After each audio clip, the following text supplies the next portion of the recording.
Hello, and welcome back to another episode of the Sunny Side Up podcast. We are back. We are back.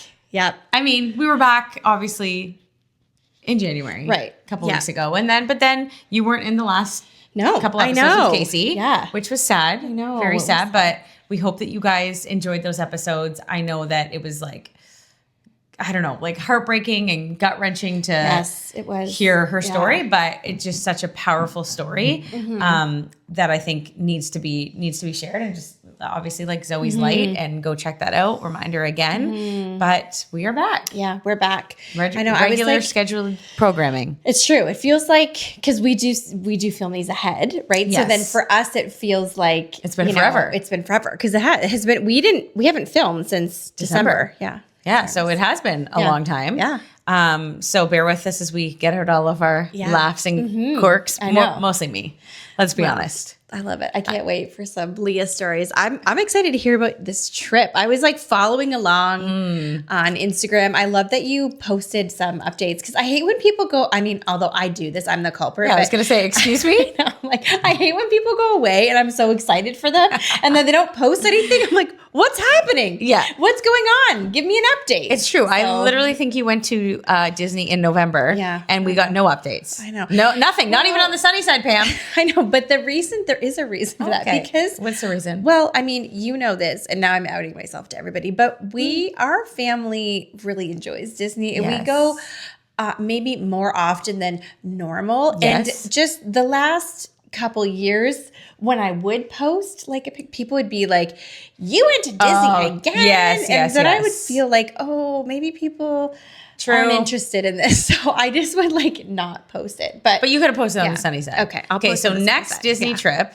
will need to be posted on the sunny side. Okay. You don't have to do it on your personal page. Okay, I'll do the sunny side if you guys are fine with it. But if you're just annoyed, like, just skip through again, then I want to go. Yeah. I love Disney so much, and I haven't been since before COVID. I know. So I need to go back. The problem is, it's just, I know, gone up in price a lot. It has. It really has. I've actually thought that the last couple times we've been. I'm like, I don't know. And the kids are getting older, and then you do have to choose, right? Because you can only do so many trips or vacations a year or whatever. Yes. So it's like, okay, if we do Disney again, then there's not another then that trip. Means that a different kind of trip you can't do, or probably in a couple years. I mean, we're talking about maybe in our family doing like a family cruise in a couple years, maybe next year or something. So that'll be fun. Ooh, couldn't get me on a cruise ever. Really? Me on a boat? Well, I guess. I mean, there's really no control there because you are out in the middle of the ocean. Listen, when we were at St. Martin, and we were, at our resort, or our Airbnb, I should say, or like out walking the streets, and we saw some of these massive cruise ships. You were like, no, ma'am. Like, people think, oh, it's so big, like that would be amazing. I look at it and I'm like, because we could see cruise ships, like floating, driving, whatever, from our Airbnb, like in the ocean. Yeah. And I was like, at nighttime, that is just the abyss. Yeah. It is just black hole all around you. Yeah. I don't think I could do it. But then you're like sleeping or you're inside. It feels like you're in a until building. There's a storm. I've heard terrible stories about like 25-foot waves. What? See, I've only been on one cruise one time, and I think it was a short one. It was like a 3-day, or maybe it was a 5-day. It was like a Disney cruise when the kids were littler. Okay. Oh man, I could tell you a whole bunch of stories from that trip, but that was like scarring for many reasons. Emotionally and physically. My daughter and I got super seasick. Because I just thought, the boat's big. Like, I get motion sickness. Ridiculously easy in cars. Everywhere. But I thought, and because people said like, it's so big, you don't feel it, da da da. But that was incorrect for me. I should have took some sort of like Dramamine or Gravel, like, before you got on the boat. Oh, yeah. So what makes you think you want to do another one? Well, because I've been doing all this research. Okay. Well, I want to be with my family. I think it'd be fun. I love the idea of like different ports. So that in one part trip, does, you see like different. Yes. And I do think that there's like all these things you can do. Like you can take things before you go. So I want to try it. And if it doesn't work, this is my fear. Then I'll know. I don't want to be stuck on a ship in the middle of the ocean and it not work. Because I get very motion sickness too. Like even on our boat, every summer, like when I go on every single time, I take Gravel. Yeah. And that's just, and I take ginger Gravel. Yeah. Because we're not like, you don't go far enough that it, but I have to take it. And that works for you, right? Yeah. Because that's what I was reading. People were saying if you get on the boat and you're feeling sick, like even a cruise ship, it's too late. Yeah. You have to take to it preventative. Yeah. So then I was like, okay, that was our error. Because Yes. obviously we went to the infirmary when we got Yes. there. We tried to take, but it was just, it was too couldn't late. do it. But then like when we would port and get off, it would just be like, oh, like sweet release. Like you just, your head would just start to feel better. And like, Then I feel like I would feel like not nauseous for like 2 hours by the time, and then it'd be like time to get back on the ship. I remember the one, I forgot where, it might have been when we were in the Bahamas. My daughter, she would have been little then. She was crying. She was like, no, please don't make me get back on the boat. It was awful. Because she had it due. Yeah. And she was like, just send a helicopter for me. It was like, oh. Oh, I think I would have got off. I think I would have got off and just gotten a plane ride home. I don't think I could do it. So I'm not a cruise ship person. Okay. I've also seen way too many TikToks and Instagram stories of like these 20-foot waves where the boat is like the dinnerware is crashing down. I'm going to send them all to you after this. I don't want to know. Okay, but you know what is very freaky that I saw on your trip? What? Alan posted a picture of people in the pitch black in the ocean snorkeling. Snorkeling? Yes. Are you what? That was crazy. That's crazy. We were sitting on our Airbnb balcony. Yes. I think the kids had gone to bed. Maybe they hadn't. Anyways. And so Alan and I were just sitting out there talking, like the warm warm air, moon. And we're like, what's in the water? Like at first I thought it was like a glow in the dark fish. Like I was like, am I like in a Finding Nemo movie? Because it was just floating, and then all of a sudden you see 8 of them, and it was 8 people, and with like flashlights, like, and they're snorkeling in the pitch black. Why are there different fish that come out at night? I think so. I think they're sharks, stingrays. Like you're not even gonna see. Like you're like a sitting. 100%. Why? No, that shot. I'm not even a person that's scared of a lot of things. That I just immediately I couldn't even understand. We literally watched it for a while because I was like you're just mesmerized. You're like, what are they doing? And then I kept counting because I was like, 8. Okay, 8 people. Because you're just like, is one going to go whole group missing?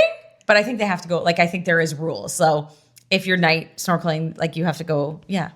Well, and you would think like, in water, in pitch black, you can't see anything until it's like right here. You're not seeing distances. So you're getting up close and personal to whatever is out there. That's wild. They're close-ish. Like they're not like far out, but they're far enough that it's going to take a couple seconds to get back. The waivers you probably have to sign to do that. Like we are not responsible if you get dragged off by a great white shark or whatever. Like there's no way. I don't even think there's Alan was looking into it. I don't even think there's been a shark attack in St. Martin. I think he just told you that. Maybe I think he lied to you. Maybe he did. To get you in the ocean. He'd be like, get in. Like, honey, there's no sharks here. Yeah, there is a couple islands where there isn't. I still wasn't convinced of it. There has to be, but like no shark attack. Okay. Sorry, I should say. Yeah. So like nothing like crazy. I had never seen that. I never knew that was a thing. And I just thought it actually made my stomach feel like when I saw it, I thought, get out of there. What are you doing, guys? Yeah. Like, do you need adventure that much in your life? It was definitely, scary. Yeah. Again, for me, anything out of my control, like, no, thank you. Yeah. I, though, did try on this plane ride. I tried my hardest to be like, okay. Yeah. You're not in control, Leah. So just like rest. Enjoy it. Enjoy. Yeah. Rest. And just be okay. And I will say I didn't watch the planes. Yeah, I was proud of you. I texted you, yes. Yeah. And I really tried to not watch the map. I did just listen to the same song on the way there over and over and over Literally and one over. Song? One song. Okay. Yep. It's a song that calms me down. Yep. It's like a worship song. That's crazy. So you just repeat. Yep. Repeat. Yeah. And then, there it was quick. So thank God the tailwind was like extra strong. Okay. So we got there in 3 hours and 45 minutes. Amazing. So it was supposed to be like 4 hours and 50 minutes. So like cut off almost an hour. Wow. I was like, thank you, Lord. Now, mind you, I did great for the first bit. Yeah. And the last hour was very bumpy. Was it bumpy? Yeah, it was very bumpy. And I didn't love it. And I was like, freaking out. Not freaking out. I was sitting there completely fine. But internally, I was freaking out. Eden's going, Mom, are you okay? Are you okay? Are you okay? And I was like, I'm going to be okay. And then I get off and I was like, that was horrible. My whole family looks at me. They're like, that was nothing. What do you mean? They're like, I didn't barely even feel a bump. The slightest bump. I was like, that's guys, it. The seatbelt sign was on and like the pilot, it kept going beep, like ding, ding, ding, ding. And I was like, what do you mean? One of the kids slept right through the whole thing. They're probably asleep. They're probably like, I don't even know what you're talking about. I was like, my like nervous system was like shot. So then we get there, you know, it's island time. The moment you get there, you're working on a different timeline here. And so what I didn't want, like we landed in like 4 p.m. sun was still up. We had a couple hours and I was like, I wanted to get to the Airbnb in the light because we've done it before where you're on an island, we're driving. Right. And you can't find it. And the last time this happened, it was Aruba. And we ended up like in the middle of a desert surrounded by cactus. And I was like, we've been scammed. We've been scammed. We don't have an Airbnb here. Like we've been scammed. So I was gonna jump out of the cactus and be like, legit guns drawn. Gunpoint. But like, I was just like, no way. We've so been scammed. like we definitely were not scammed. It was like a beautiful Airbnb. And we want to go back. Side note, I feel like some of these moments I need to have a conversation with Alan. He needs to be filming immediately some of these things. And I need the footage of these freakouts because in my head, I think I can very accurately replay exactly what's gone on. Yeah. But I would love to see it. Just wait till I tell you about the plane ride home. Okay. That'll come in 2 seconds. Because he should have filmed me. Pulling up being like, we've been scammed. Yeah. There's no Airbnb. But anyways, there's an Airbnb. But you just, it's pitch black. Like you're in the middle of nowhere, whatever. So this I didn't want. I did not want this. Anyways, luggage, all the things, car rental. By the time we get everything, it's dark. And we have to stop at the grocery store because it's like 7 p.m. Yeah. And I was like, I just know everyone told me island time, like even like McDonald's is long. And I was like, let's just get, because we had to get to the grocery store before it closed. So I was like, let's just get groceries. Yeah. So that we, like, because we wanted breakfast and then, stuff like, at the you Airbnb. wake up and you don't have stuff to We don't have, and we need to feed everyone. So I'm like, let's just get like spaghetti, something easy. Anyways, we get to the grocery store. We start driving back to our Airbnb and it's like 20 minutes. On the journey to that place, you have to think we are in a 10-seater van. Okay. There's 8 of us. Right. Plus all of our luggage. So that's for sure 8 suitcases, 8 carry-ons. Right. Plus we brought like a suitcase with like snacks. Anyways, a lot of suitcases. You get to St. Martin and it is rolling hills. It's mountains. Like at one point you're going up hills this steep trying to find the Airbnb. And at one point Alan's floor is like foot is to the floor. And he's like almost going backwards. 100%. He's like, I don't think I'm getting up this hill. And I was like, what do you mean? I was like, don't say things like that to me. You have to remain calm at all times. Like, tell me everything's fine. I was like, and we're on like a mountain. So I was like, my brain is not working. And I'm like, wait, what do you mean? Like, if we start rolling back, like, are we dead? And he's like, Leah, we put on parking and the emergency brake and we'd be fine. But like, we're also in the middle of nowhere. Right. We're up a mountain. I don't even see we see like big houses, but I can't see a hotel. I can't see anything. I'm like, oh my gosh, we're in the middle of nowhere. We can't get up this hill. So he's literally gunning. He's like, oh my gosh, I can't get up this hill. I was like, what are we going to do? Like, and I can't even. It's like start throwing some suitcases out the back. It's too heavy. Legit. So anyways, whatever, long story short, we get there. It was a journey. You're in the pitch black.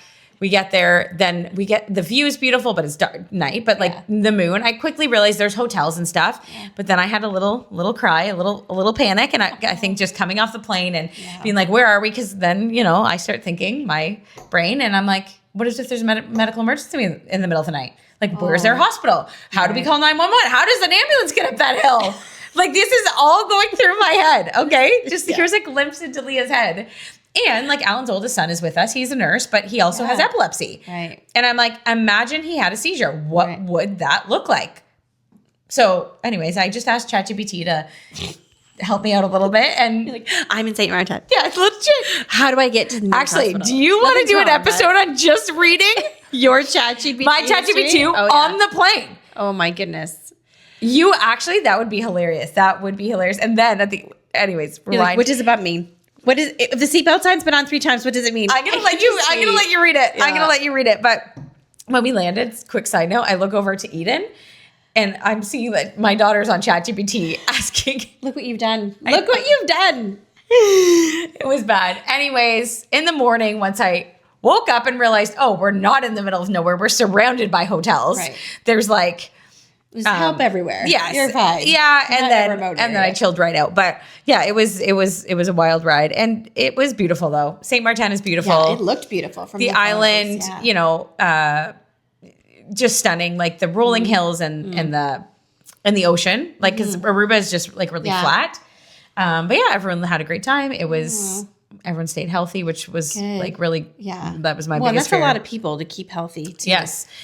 So. But we had a great time. Obviously Maho Beach is like most popular beach, I think one of in the world, where the planes go over your head. That's amazing. That was really cool. And then obviously, I was really concerned about takeoff and landing, only because it's St. Martin, only specialty pilots can fly there because it's a very short runway.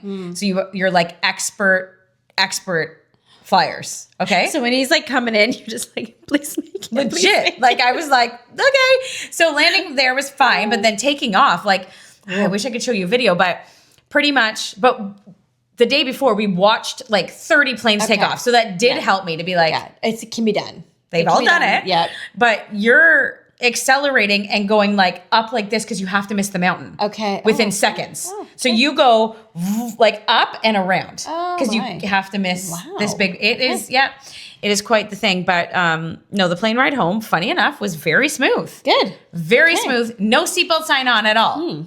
Wow. At all. And it was great and it was glorious. But then, the last, I think, hour they came on, which I like when the pilot at least tells me. Yeah. Don't just throw on the seatbelt sign and like, just explain happening? to me and then I'll be better. But he did come on and say, we just got notice from air traffic control that landing in Toronto is going to be dicey. It's quite turbulent air. And at one point, the stewardess started running. Oh, no. Like running. And I was like, so this is where it gets funny is on the way home, I actually watched 3 shows. See, isn't that nice? No, I was still in my head the whole time. What? But it helped the time go by. What the episodes were about, but it was on. Yeah, it was on. I think this is good baby steps for you. You weren't watching the map. No. You put the TV on. On the way home, I did watch the map a little bit. Okay, but you also watched a show. I'm so proud of you. Yes. I feel like pretty soon you're going to be like me, just getting your little snack. Milk it. Putting your feet up, picking your movie, and just loving it. Until it starts really bumping. So I'm watching my show. So I don't even realize what I'm doing. But my counselor has taught me this tapping technique that helps calm your nervous system. So like I tap my chest, but they say like tap the forehead, like shoulders. That might be a little. Okay? So I don't even realize I'm doing this. But apparently Alan looks over at me. Because I got off the plane and I was like, I am so sore. I am so tense. He's like, you're like a bruise. He goes, what do you expect? I was like, what do you mean? He's like, Leah, I looked over at you and you were tapping for a solid 2 hours. Like just like this. He's like, I looked over at you and I was like, and I'm in the aisle. So like people behind me are looking, but I didn't even realize I was doing it. I'm just. Good thing you don't do the head. Good thing you do this. Like this the whole time. Like the whole time, 2 hours. He's like, every time I looked over at you, I was like, well, she's tapping again. There she goes. So Alan can rate how well you're doing by the frequency that you're tapping. My taps. But here's the thing. You know what I said? I hate planes. I don't like them. Yeah. But I won't stop going on them. Yeah. It's a means to an end. It's good that you and I don't panic. Like when I say I'm over exaggerating. It sounds like you're calm and fine. I'm not saying I'm calm, but I'm like, no one needs to like drug me. I literally, if you came on a plane with me, and maybe it would help. Maybe it would help. You're being so brave, but you're delusional. Yeah. You're like, I'm fine. I'm fine. As long as I'm tapping and I'm watching the plane. If I'm tapping, I'm fine. And the stewardesses are running. I don't know, Leah. I think but I'm just saying, like, I make it sound like I'm having like an insane panic attack on the plane. I'm just sitting there in my zen, just anyone looking around wouldn't be able to see. Yeah. Oh, I love that you think that you're just like so calm and really you're kind not. of am though. Yeah, I'm just not panicking. You're not screaming. That's good. Yeah, like I've heard people lose it, like panic attacks on planes. Yeah. I actually just need to be left to my own. No one talk to me. Right. If no one speaks to me, yeah. So like my kids will be like, Mom, and I'm like, you're like, nope. I honestly, I'm unavailable. I would probably be better if I sat by myself. Yeah, maybe. Maybe just needs to fly me in first class. There you go, first class. The back. That's right. Damn, the back is too bumpy. So you probably know, right, where to sit on the plane too. The wings are up. Wings are up. But anyways, all that to say, we landed. I was fine, but Alan was like, you were tapping. But, we just booked another trip. So, well, where are you going to go? Well, every year we go to BC in the summer. Okay. Right, because his family. His family's there, and he works. So there's that. Mm-hmm. And he's got a work trip coming up in San Diego that he was like, do you want to come? And I was like, I've never done California. Oh yeah, you gotta do We'll see. That's not a for sure. But all that, I'm not going to let it stop me. I love that. I love that you just like push through, even though it's scary. Sit and tap. Yeah. For a long time. Yeah. Pam's like, I'm never going on a plane. I feel like you should I'm going to make you some sort of necklace with like a little cushion. Oh. So that you. For my next flight. Yeah, then you're not. I thought you were going to say, I'm going to make you a little necklace that says, anxious flyer, beware. Maybe I should do that. I'll make a button that says, anxious flyer, beware, that you can just pound. And then pound it. It'll be fine. They would be like, wow. Yeah, so like. Or maybe you could have something more discreet, like those like fidget rings or something. I brought one. Okay. Didn't even use it one time. Yeah. But I was rolling like essential oils on me. I was like, at one point he goes, Mom, you have to let out, the whole plane smells like cilantro. Because it was like a headache, like cooling one. And she's like, Mom. I love how you say how you're so calm, but then you say something completely that just completely I just contradicts myself. You contradict yourself. I was really looking for it. Yeah. Like, I'm so calm. I was just tapping and rolling and watching the plane. Alan needs to actually record me the next time. Oh, I think he does. You need to. There's so much. I don't even realize what I do. Yeah. It's so funny. I just think I'm sitting in my seat with my seat. Where is he sitting? Does he sit close to you, or is he like, no, I'm just like, going to leave her. I'll see you when we get there. Eden, you got it. It's your mom. Yeah, you take care of her. He sat with Zeke and one of the boys. So I was sitting with the girls both ways. Okay. So I felt better because Eden had Eden. Yeah. And then so you could just be like. I was in my Zen place. Yeah, in the aisle. And I need to be on the aisle. Yeah. Can't feel trapped in there. Yeah. No. Got to be able to get out. Like literally when the flight attendant comes by with like asking for the drinks, I'm like, guys, what do you want? Like, what do you want? I want them not beside me. I do not want to feel blocked in. Like, I do not, even though I'm not getting up. Yeah. There's no chance on that plane I'm getting up ever. Yeah. I will use a diaper if I have to. I'm not getting up. Because you're so calm on planes. Yeah, I'm very calm. Use a diaper. Calm. Again with the contradictions. I'm sorry to the people that are watching this. They're going to go, whoa, Leah is like so funny. Psycho. Yeah. If we ever go on a trip together, like I would love to go to Disney with you. Oh my gosh. I'll meet you there. No. Oh yeah. I think you're gonna go to the plane with me and you're gonna go. I'll have the camera the whole time. See, we need it for content. Maybe we'll go viral.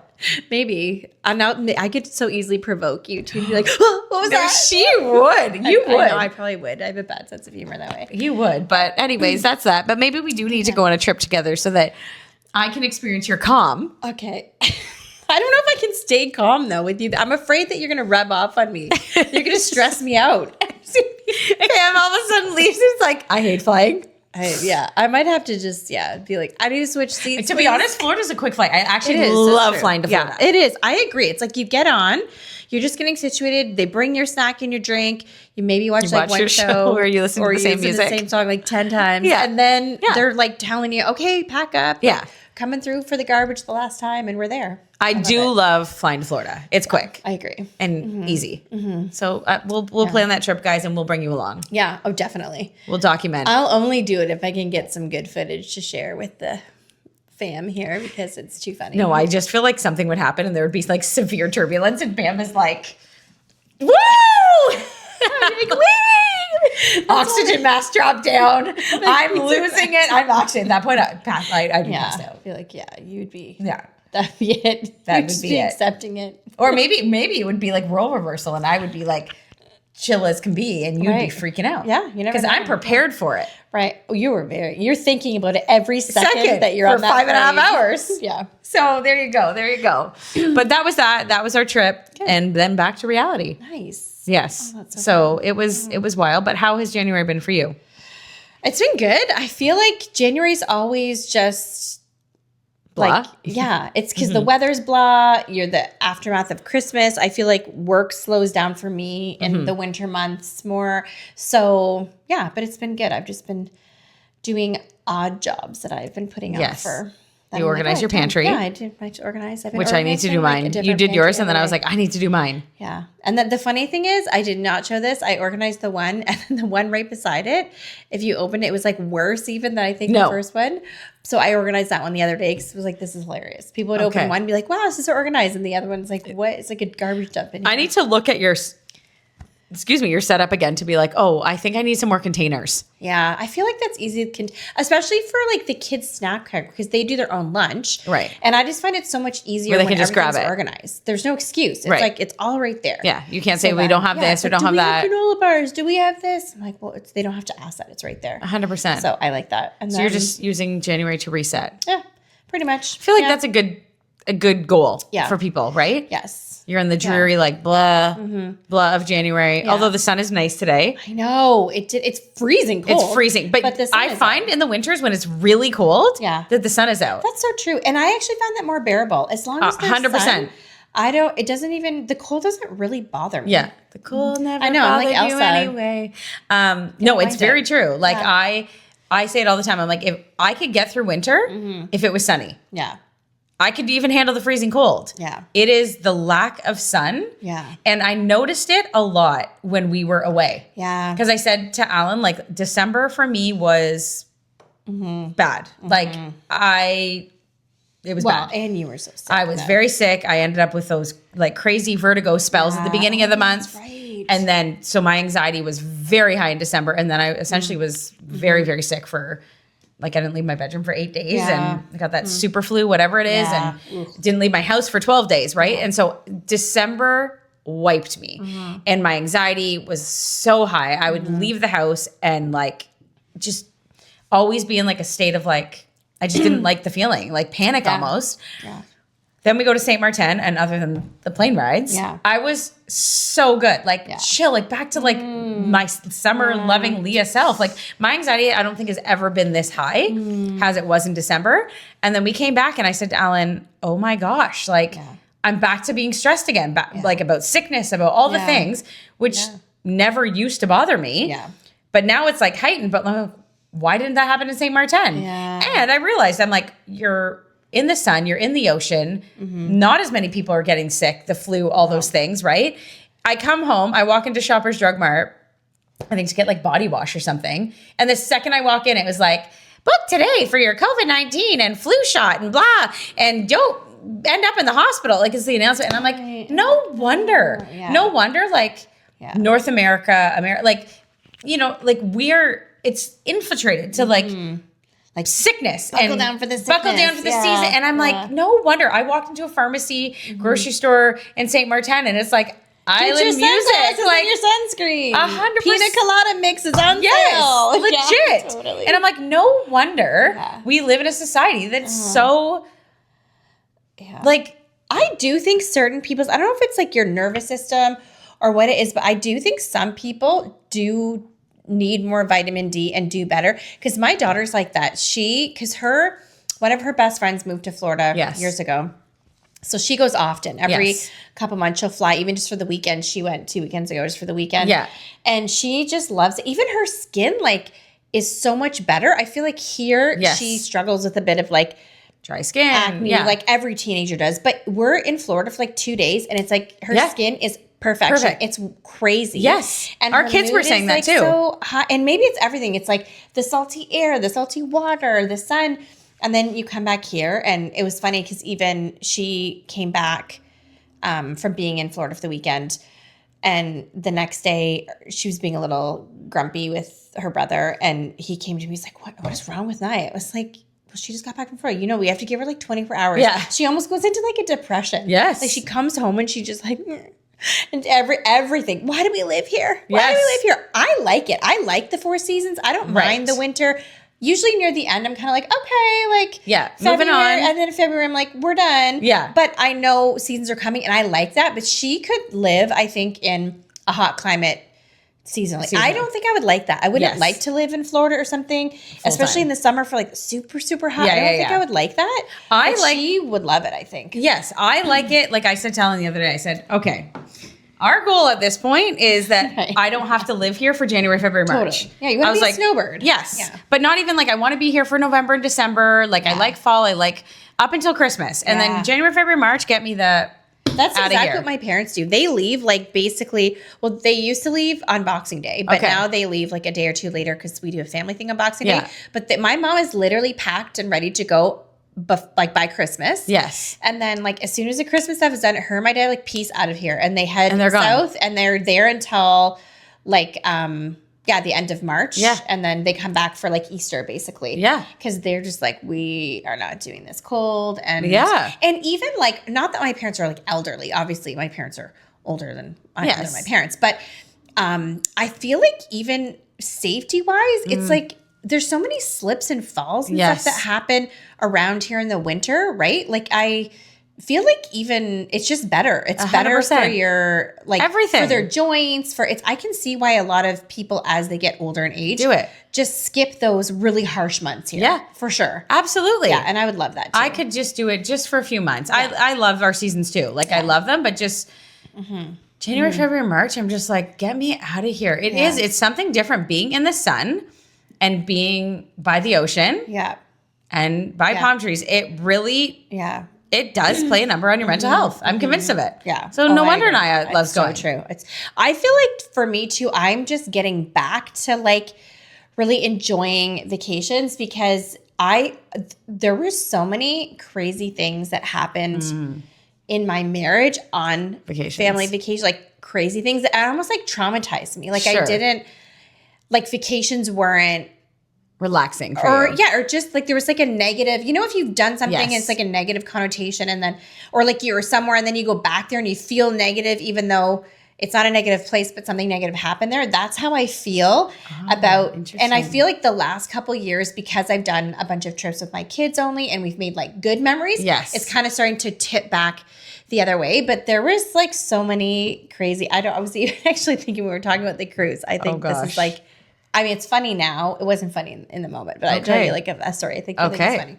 So we were on a cruise. Yeah. It was a Disney cruise. Okay. It was right at the end, like when we were really trying to just work on everything. Some crazy things that come out, but we're like, we're going to go on this family trip and blah, blah, blah. And so my daughter and I got very sick. So we were the one, and then my husband at the time, there's some he was just having trouble with some bad behavior, not like family behavior happening, but whatever.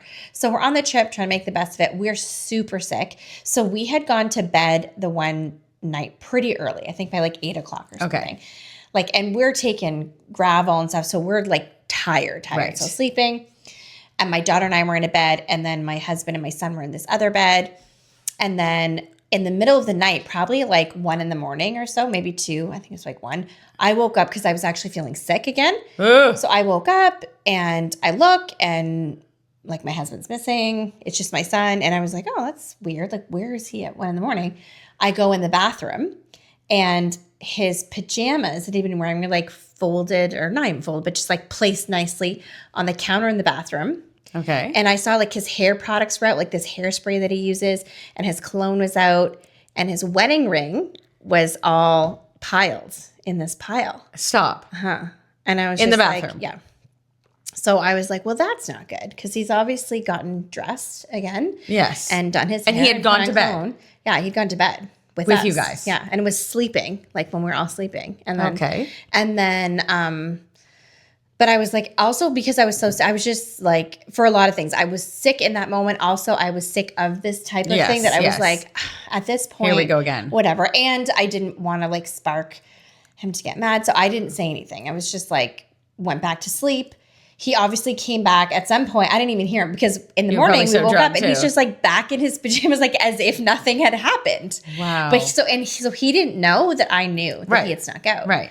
So then the next day we docked this island, and we get off. I still haven't said anything. We checked the kids into this like kids club thing that they had there, and we were just walking away from there. And then this group of girls comes running over, and they were like, Dan, oh, it's Dan from last night. Dan. Stop. And then he like looked at me, and his face went like white as a ghost. And I'm thinking like, yeah, no. Like, and they're like, oh my gosh. I'm like, I'll talk. And he's like, I could see him like, like talk to them, but looking at me, I just turned around and walked away. I was like, I'm not even participating in this conversation. I'm walking away from this drama. Whatever you've done, I'm walking away. Yeah. So I walked away, and then he came chasing after me, and he was like, it's not what you think. It's not what you think. And then he tells me this whole story of how he woke up in the night with a headache and went down to get like a Tylenol and like met people on the way. But I was like, so then I told him like, well, no, like I got up, I saw this in math, I saw that your clothes, I saw you took your wedding ring off. Like, yeah, you don't take your wedding ring off to go get Advil or whatever, right? And then he said, oh, well, no, on my way back from the infirmary, which it was nowhere near this. So that was a complete lie. I heard music and there was a karaoke thing. So I just went there to sing a few songs but in the middle of the night. Right. I was like, no, like you prepare, whatever. So whatever, left. And then, yeah, so that was pretty frustrating. Then it's hard because you have to pretend like the kids are there. I have to just like put that somewhere and just try to like make a nice vacation. And did you like talk further to him? Were you more like, what was that? Or you just weren't going there? Well, no, because he was lying again as well. And I just said like, that's not true. It doesn't even make sense what you're saying. Yeah. And then he would get mad at me if I didn't believe his lies. Right. So that I wouldn't push it because he'd be like, you don't even believe. And start to get mad. So I just was like, you know what? It doesn't even matter. Right. It actually doesn't matter anymore at this. And I was thinking at this point, it does not matter. Yes. Because we'd already like talked about all of these things. He was already saying he was going to change. To me, I was like, well, he's just evidence he's not changing. Same thing. Yeah. And then later in that trip, he went missing again another time. And it was just so no wonder trips are very, it was like so stressful. And that happened like so many times. Like I wouldn't actually like to vacation by myself. Like I would always try to see if like a friends could come with us. With you. Obviously not together in the same, but we'd say like at the same resort or something. And then because he would just be like gone or missing and that would be so stressful for you because then you're left with the kids. Yeah. So I feel like I'm trying now to be like, okay, like vacations aren't stressful. Yes, they can fun. just be fun. Yes. If there's nobody there who's unpredictable, that you don't know what they're going to do. I think that was it. I would always just feel like on eggshells, especially anytime he left. Like because often he's like, oh, I have to go take a phone call or I have to send an email. And I would just be like, because as soon as he was out of sight, I wouldn't know. Sometimes he'd come back in 20 minutes. Sometimes he'd be gone for 5 hours. Wow. And wouldn't be answering his phone. Like I wouldn't know where he was. And it'd be on a trip like in another country. Yeah. That's stressful. Yeah. And then I'm just like trying to keep the kids busy, trying to get a hold of him. I don't know what's happening. And then every time he'd come back, I'd say what happened. There'd be this really long, elaborate, unbelievable story that you're like, what? So yeah, it was just wild. It was very, so I feel like I have like trip anxiety, but like a different kind. Not from like an airplane, but just of like, where my nervous system would always be like, oh, like you're like, what's going to happen? Where's the ball going to drop? And then feel like, okay, I have to be prepared. Yes. Because, well, even the one time on the same cruise, I think we had ported in Bahamas. And then you know how like you have to get back by a certain time or the boat leaves. Like we were getting to that time and I was like, hey, we have to go. And then he at the one point was like, oh, I forgot something and just took off running. Right when we were waiting for our taxi, the taxi came and left and I was like, what, where are you? We waited for so long. I remember I almost was starting to cry and I was like, don't cry. Because I have the kids. Yes. And I'm thinking to myself, like, what do? Do I just get another taxi and go back and he finds his own way? He's not answering his phone. He's not like, I don't know what to do. Do I stay here and wait, but then risk not getting on the boat? The boat. Like the stress and that. And the kids were like, where is Dad? What's that? Like they're yabber-yabbering because kids don't know. And 100%. They can't pick it up. Hold on. And I'm like, whatever. And then finally he came back like at the nick of time, right as I was about to leave. Because I thought, I guess I'm just going to get, I would have just got on the boat. I don't know where he is. Right. Like, so then, we got back. And then it was like so embarrassing. Like, you see on Instagram stuff, like they do those, like the walk of shame or whatever. Like when the boat's waiting for you. Waiting. People are literally like paging your name. And we had to like run, like literally like run up the dock. And then when we got into the boat, I started to cry because I was like, what is wrong with you? Yeah. Why are you like this? Like, what were you doing? Yeah. But like he wouldn't say. I don't know what he was doing. It was just so frustrating. But anyway, so you need to redeem a cruise. Right. That's what I'm thinking. I'm thinking like even that. I'm like, I wonder if part of like the sickness was like, like your nervous system. Exactly. That's what I'm wondering. I'm wondering if I go on a cruise where I don't have that like anxiety going into it to be like, I don't think this is a good idea. Like, what's going to happen? And then you need to try. Like, and go like take the gravel or whatever before. Yes. Go on already calm. Yes. And then I think I'll have a good time. I think really you will try it. I think you will. Really want to try it. And listen, the idea of a cruise is beautiful because you get to see so much. I know. You get to see so much, and people swear like everyone I know swears cruises. By it. Yeah. I just can't bring myself to do it. Yeah. So, but for you, I think you could. Yeah. Because my reasons, your reasons are different. And maybe you could start with like a small, like they have those like 2-night or 3-night cruises. Maybe you could try that. No, not interested. Well, if it's not your thing, it's not your thing. Don't do it. Listen, if I could do it where we only cruise during the day where I can see everything, but then I sleep on land, maybe I could do it. But that's the exact opposite of what a cruise does. A cruise moves at night. It's true. So that you like, so no. You're right. So no, it's not going to work for me. You. Yeah. Maybe you do those like day cruises, they do have those. Like in Europe, I think they're really popular. Where exactly that, like you stay at a hotel, but then you get on a boat and you cruise to like, I think you can even see land the whole time. Like you just go to like another part of If it was country. really calm, if I know it's really going to be calm, I could do it. Yeah. But there's been times where we've gone on vacation and we hit 20-foot waves on a catamaran and I was sick. Oh yeah, that I would be sick. So that freaks me out. And then after that I was like, nope. Yeah. One little thing can't happen to me because then I'm like, even as you're talking about, I didn't know whether to get back on like the cruise ship or whatever. I was like, I never had that in my previous marriage. Like there was never like, oh, he's going to leave me or I'm not, like nothing like that. But yet, like to this day, I have this feel like if Alan and I are out together, I have to always have the car keys. Yeah. Oh, always. Okay. Always. Oh, okay. Like even in St. Martin, he tried to put the car keys in his bag. I was like, nope. Yeah. We give those to me. We don't do that. Yeah. Like we don't do that. I have to have the car keys. I think I need to know that I have control and if I need to evacuate, like maybe it's a fear of abandonment. Oh, no, it makes sense. Well, that's what I used to like really only like to vacation with someone for the similar reason of like feeling like I wasn't alone. Right. Like if something happened, I had other adults there to help me make decisions, which is so weird. But I have a really good friend, Crystal, and her husband, Chris. We used to, anytime we were going to go to Florida or do like a trip, I would always ask if like try to coordinate to go together with them. Right. Because then I just felt like, okay, it doesn't really matter. Like if he keeps disappearing, which he would always say he was like working, but he would just be gone, unreachable. No one knows where he is. No one knows coming back. But it didn't really matter because I wasn't alone. I was with her and her husband and their kids and we're having fun and they're distracted. And if there's something to figure out, you have other adults there. There's options. Yeah, there's some. Whereas if you're alone, you're just like all Was he okay with traveling with other couples? Yeah, I think so because I think he liked it as well for the same reason but different. Like he liked that I had somebody else with me to distract me so that he could go off and just disappear and do his own thing and say he was working all the time. And like, I think he wouldn't feel bad because he'd know, oh, she's with Crystal and Chris and the kids. They're fine. Right. So, and then it was like kind of because I hadn't at first told them a lot about what was really happening behind the scenes. So the joke at first, the first couple trips we went on, they were always like, "Where's Dan? Where's Dan?" And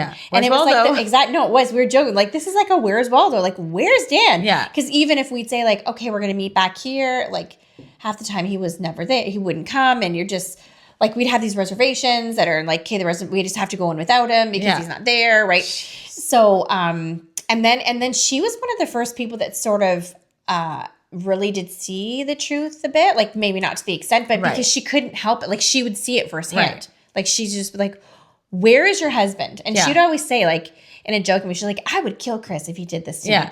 If we're on a trip and he was always gone and I was on his phone and leaving for hours on end and disappearing, I would kill him. Like what is he doing?" And I'd just be like, "Oh, he just works a lot." And but nobody has to work that much. Absolutely. You're not solving the world's problem. You're literally these things could have waited. It was, I think, like a choice to leave, or like, I would have like I remember one year we went and my parents came, like I always tried to have like somebody there for the similar reason that you put with the car keys, just to feel like, hey, there's some sort of safety net. Yes. In your mind. In your mind. That if something happens, you whatever. Yeah. Interesting. Yeah. It's wild what happens to our nervous systems after trauma, betrayal, different things. Just like it literally changes who you are. And don't you think it's what I think is interesting is how much you have to think ahead and how exhausting that is. And I think that's something people don't realize if you've been traumatized. Like you don't have the freedom to just like show up to something or like go on a trip and have fun. You're thinking weeks before, okay, I have to make sure this because if this happens and try to avoid this from happening. And you're always like planning 10 steps ahead to try to like skirt your way around something traumatizing happening again for you and your kids. And you don't even know it's like, I look back now and realize I did that. But in the moment, you didn't realize you don't even realize you're doing it. Absolutely. But then when you don't have to do it anymore, you're just like, oh, yeah, like my nervous system is like, calm down. Well, they say like when you've gone through like a big life event, whether like a death of a child or a death of a spouse or a death of a parent, even like anything, divorce, whatever, a major life event, a move, anything where it can literally like alter your brain chemistry. Yeah. And so I remember even going to counseling shortly after, my ex left and just my counselor saying, you're trying to control everything now. Like your house being so clean, your car being so clean, like the kids, like whatever, because your life flipped upside down and went out of control.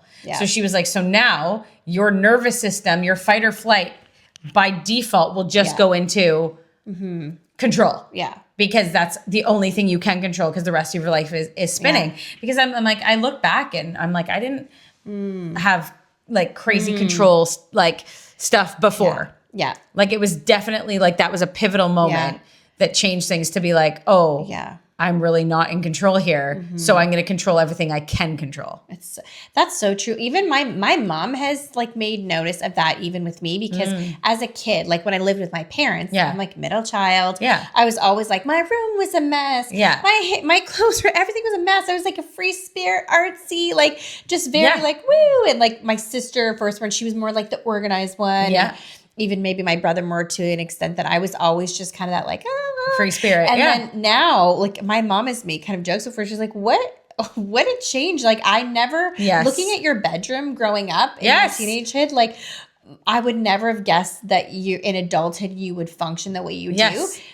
And it's the same thing. Because I've had the same thing. A counselor just being like, you're creating whatever you can make nice in your world. Yeah. You're doing that because there's so many things that you were so ugly and hard that you had no control over. Absolutely. So if you could just like, decorate your home nicely or like make your house clean or whatever, that's at least something that you have to hold on to that is like beautiful and reliable and stable because everything else is just out of control. Out of control. And then it's weird because you would be the same way. Like then even when the trauma of that is over, like you're in a very happy, stable relationship now. Yep. I'm in a very happy relationship with my dog. Him and I just have the world to our oyster. We're fine. But you still have those same. Yeah. It's funny. It doesn't really let up. That same like desire for control. Yeah, like to control and make things nice. It's so weird how it doesn't go away. Yeah, and I think I don't know because they say it literally alters your brain chemistry. I don't know if it's not like a ever fully goes away. Yeah. Like I think there's times and seasons where maybe it gets a bit better and you're not so much like, okay. But I think it literally is because your brain literally altered. Yeah. Like it's like a traumatic brain injury, like in a sense. Like there's scar tissue, there's things that you're just like, no, I can't. I can't. So whatever I can control, even though like your environment has changed, that you don't really need that protection of your nervous system, you're still doing it. Yeah. It's interesting. I would love to know like what a psychologist explain that 100% or like a brain scan. Right. I would love a brain scan to be like, why is my brain, the way that it is or why? Because even looking back, like even when Alan and I first got married, so we're, 10 years this year, I wasn't afraid of flying. I had no fear of flying. I mean, the man proposed to me on a plane. That's so true. Over Brazil. And I had to stand up. Right. In a plane in the middle of the night. The thought turbulence was never, I mean, I hated every second of it. Yeah. But like the thought of, because I just don't like public things like that. But the thought of turbulence didn't even cross my mind. Yeah. I flew to Vegas by myself. Like when I was a single mom, my mom watched the kids. So did you have a really bad flight once, or I've had bad flights since, but it wasn't a bad flight that caused it. Like people are like, what? I'm like, I cannot pinpoint it. It was just probably in like 2000, I would say 18-ish. Cause I'm like, okay, we got married in 2016, flew fine that year, flew fine the next year. I think it was just like, but again, major life event. Right. I moved. Yeah. I got remarried. That's true. I started blending a family. Right. There was so much drama with like mostly his side. That created chaos. That's very true. And so I think my counselor was like, that triggered something in you that was like, because it was after that I probably had the worst anxiety I've ever had.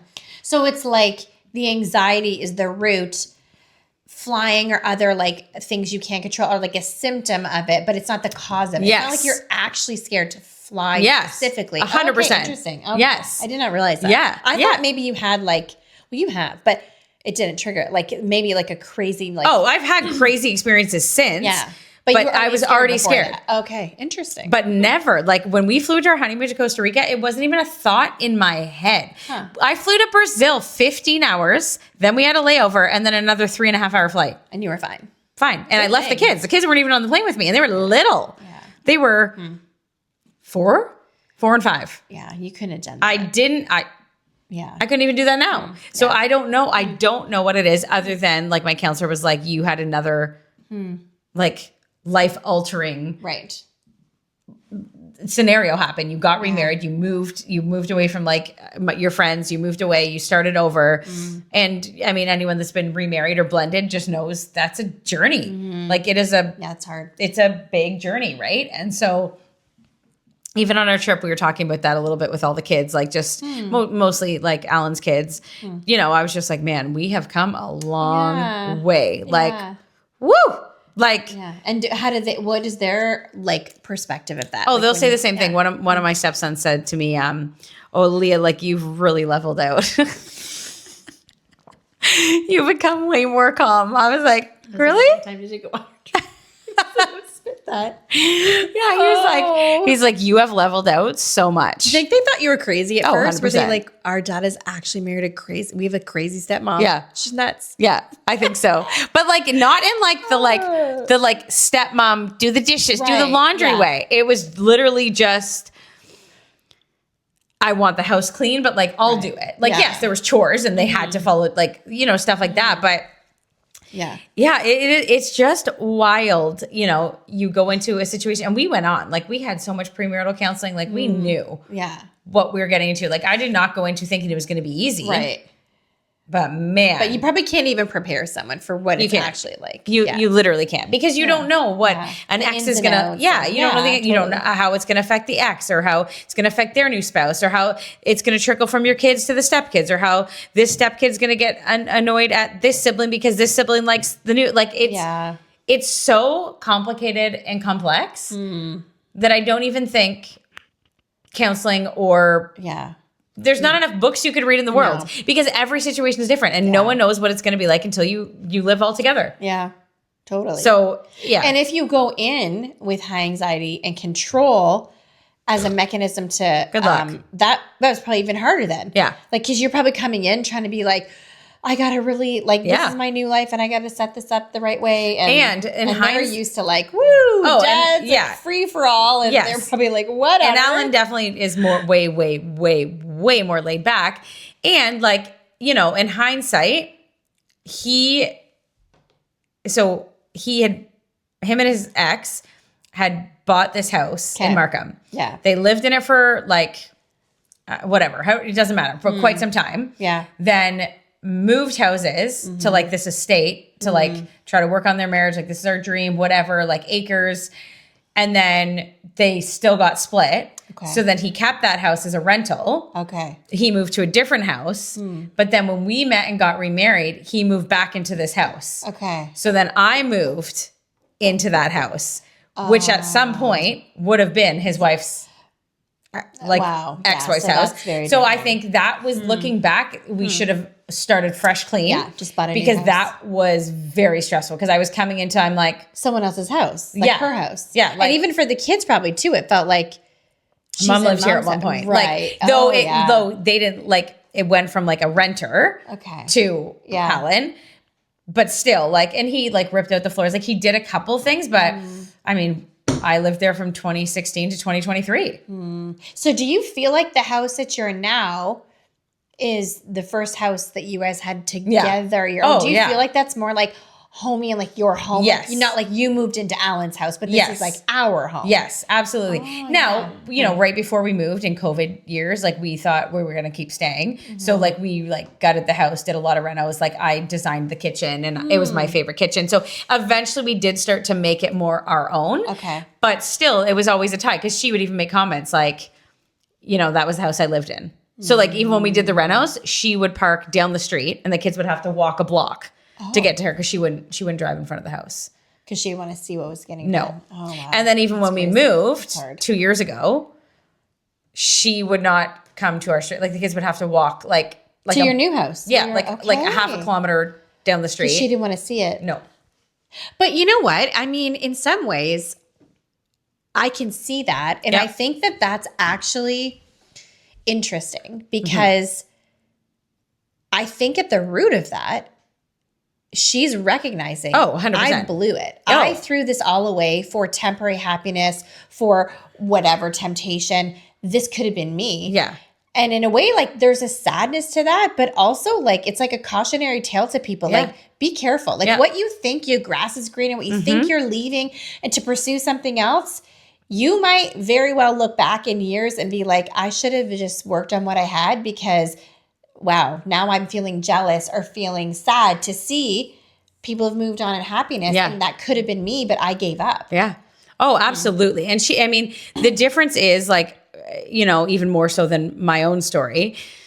In Alan's story is that she has admitted and been like, I'm so sorry. I wish that I could go back. You know, she used to do Facebook posts. Friends would show us them or whatever, just like, please work on your first marriage, the one that you had kids with, the one that whatever, because it's not worth it. Like the pain and the, you know, and especially because Alan had his kids full time. Yeah. So I can't imagine, you know, what she went through, but she chose it for whatever reason. And now looking back, like, although, you know, she'll say their marriage wasn't perfect, but she'll say, I wish I would have worked on it. Like, I wish I would have. Yeah. I would have tried. And now she's... Because that's actually, I think in hindsight, you learn through mistakes that's actually would have been, although in the moment that feels impossible and so hard and like, I have to escape this and I want to leave. That's actually, it's easier to work on that than start over. 100%. People always think it is, but very rarely. Well, that's why I think the statistics of second, third, whatever marriages are so divorce. Bad because people think, oh, we're going to just, it's not real. It's like a mirage. It's not real. You think it is. I get why you think it is. Maybe you've seen the exception to the rule. You've seen this one person who maybe it seems like things have gotten better, but for by and large, like the average person, you cannot just walk out of your life and start a new life that easily. No, you cannot. It's not all cracked up to be. And it's complicated. And you know, I tried to explain it, and I know that we touched on this a little bit the other day, and I'll just kind of start here. But you know, when you get remarried, like I'll speak on this half, is when you get remarried, yes, like you are partners, you're partners in life, you're partners, you are going to help guide. So I'm going to help guide, you know, Alan's kids. He's going to help guide my kids. Obviously remarriage and blending families is very different than adoption, right? Yeah. Like adoption, like you've taken on those kids, like they're your own.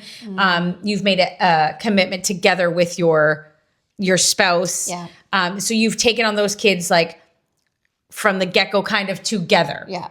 Where blending and remarriage is different. Like, yes, you've taken on those kids, you'll love them like your own, all those things, but it is still different because it's not like it's not like me and Alan decided to adopt children together and we're merging. Yeah, and you're making all the decisions together. You don't have this outside third party person. Yes, that's the big key too. Yes, yes. Is like, when you're an adoptive family, you're making the decisions together, right? Where we and anyone that's been divorced and remarriage has to, you're together. So Alan and I are making decisions of what's going to look like in our house. But then, especially more so when the kids were younger, then you've got his ex chirping in on whatever. Then you've got my ex to be like, oh, what does this look like? And so I really have noticed it more recently, and maybe just like teenage years with my kids, is that this is a no hit to Alan at all, because he's so good with them and like spending quality time with them and like raising them up.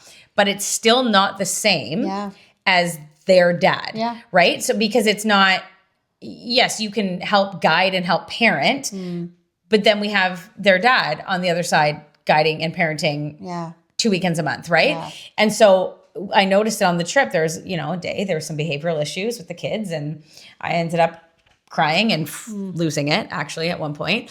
And then we just had a conversation. I just said, guys, like, you don't understand like what it's like. Like, I feel like though, like I'm remarried, it still feels like at times I single parent. And again, I'm saying this so cautiously because it's nothing to do with Alan. Like, I feel like it's not going to land unless you've walked through it. So if there's anyone listening that's remarried, I guarantee you're going to write and be like, oh, I understand what she means, is because he can help and be like, hey, like guys, like this is the behavior that we're expecting, whatever.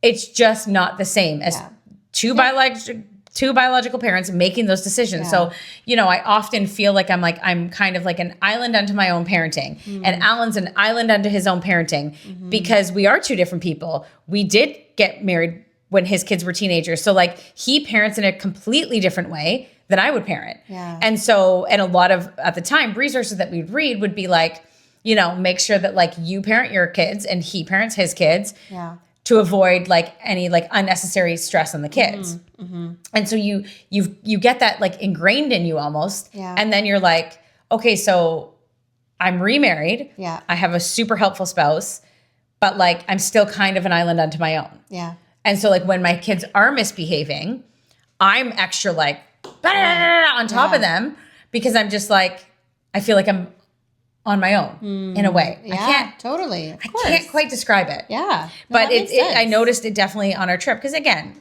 right? Yeah. It was beautiful. It was amazing. Yeah. You're still parenting, just in a more beautiful place. Yeah. You're still having issues. Like it's the highlight reel, right? Yeah. Instagram, I'm going to show all the photos. Am I going to show the moment where I'm freaking losing it on them because they're not listening? No. Yeah. But will I admit that it happens? 100%. Because that's just who I am. I'm real with that, right? Yeah. But I really just noticed it on certain things or certain decisions that I make, because I'm like, their dad and I, when we got married, we agreed to raise our kids and we parented in a similar way. Right. When that gets taken and that changes, you can remarry somebody, but because it's like the saying, like you can't teach an old dog new tricks. Yeah. Like I parent in a way that Alan will never parent. Yeah. And I know that even in like first marriages, it can be an issue too, where they don't parent the same. Yeah, totally. Or that's an issue that they're going to counseling for or something. But even it's more like how the kids receive the correction. Because like Alan's not their dad. Yes. They can love him. Yeah. And he's an influence, but he's not their dad. That's right. So what he says does not hold the same weight as their dad. And you can never change it. And you're not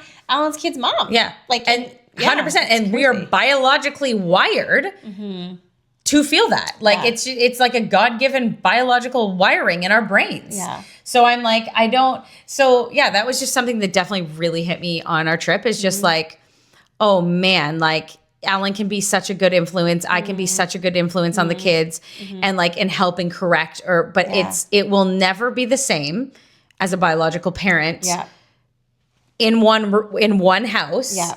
In unity together. 100%. I know, we should do a whole podcast on this. I know. Maybe next week. We'll do that, because that is such a good topic. And I think that's like when we joke about like, oh, talk about the things no one talks about. There's the funny things, but that's such a good thing to deep dive into, what that's actually like. Yeah. And the nuances of that, and like what do you do with that? When you're in that situation, how do you do that? Yeah. And it's hard. But we'll figure it out together. This is a fun episode. I know. Fun. I know. Laughing, serious. We went all over the place as per usual. But I feel like that's what people expect. Yeah. So if it was you're good. Listening by now, you know. We're a little bit of a hot mess over here. We should call ourselves we should maybe change it from the Sunny Side to Hot Mess Express. I know. It's like the unorganized, organized podcast. We've got it together. But guys, thank you for tuning in. Yes. Thanks for watching another episode. Yeah. Please take a minute to subscribe. It really, really, really does help us. So hit that subscribe button. Mm-hmm. Click that follow button, share. Yep. What else do they need to do? All the things. Anything. Yeah. Anything helps us. If you like posts we do on any social platform, if you comment, like all those little things help. It really does help in the algorithm, which we're just learning that because we're not too super tech savvy yet. We're learning. We're still figuring out. But guys, thank you for watching and have a sunny, sunny day. Bye.